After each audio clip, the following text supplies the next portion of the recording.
अस्सलामुअलैकुम, welcome back to my channel. कैसे हैं आप सब? उम्मीद करती हूँ सब ठीक ठाक होंगे।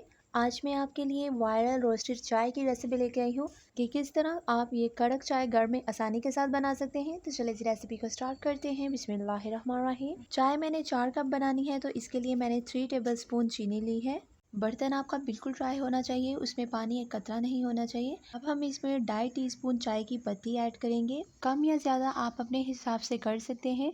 अब हम इसमें 2 सब्ज़ इलायची शामिल करेंगे। अब हम इसे लो टू मीडियम फ्लेम पर कुक करेंगे। चीनी हमारी साथ ही पिघलना शुरू हो जाएगी। नॉर्मली जब हम अकेली चीनी को कैरमलाइज्ड करते हैं, पिघलाते हैं, तो चीनी हमारी इकट्ठी सी हो जाती है, लेकिन इसमें हमने पत्ती डाली है तो इसमें ऐसा नहीं होगा। फ़ौरन हमारी चीनी जो है वो पिघलना शुरू हो जाएगी और क्रीमी और फ्लफ़ी टाइप हो जाएगी। हमने इसको ओवर कुक नहीं करना और पत्ती हमारी रेडी हो चुकी है।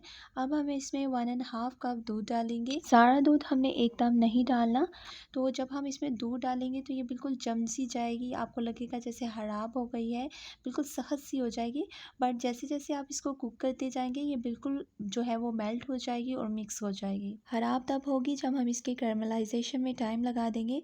कैरमलाइज करते हुए इसको ज़्यादा ओवर कुक कर लेंगे तो इसका कलर ख़राब हो जाएगा। तो हमने इसको सुनहरी गोल्डन कलर करना है और उसके बाद हमने आधा दूध इसमें डाल देना है। तो आप देख सकते हैं अच्छी तरह से हमारी मिक्सिंग हो चुकी है और हमने जो बाकी आधा दूध बचा था वो मैंने इसके अंदर ऐड कर दिया है। अगर आपने मेरा चैनल अभी तक सब्सक्राइब नहीं किया तो फटाफट से मेरे चैनल को सब्सक्राइब कर दें, वीडियो को लाइक कर दें, बेल आइकन को प्रेस करना मत भूलिएगा ताकि आपको आने वाली हर वीडियो का नोटिफिकेशन मिलता रहे। तो इस तरह डोंगे से फेंटने से हमारी चाय जो है वो थोड़ी सी फ्लफ़ी हो जाती है और इसका टेस्ट और ज़्यादा डिवेल्प होता है। अब आ जाते हैं इसकी फाइनल लुक की तरफ। अब हम इसको छलनी की मदद से स्ट्रेन कर लेंगे तो आप देख सकते हैं माशाल्लाह से ज़बरदस्त सी हमारी कड़क चाय तैयार हो चुकी है। बहुत ही ज़बरदस्त बनती है। आप इसको घर में ज़रूर ट्राई कीजिएगा और अपने फीडबैक से मुझे आगाह ज़रूर कीजिएगा। अपना बहुत ख्याल रखिएगा। अल्लाह हाफिज़।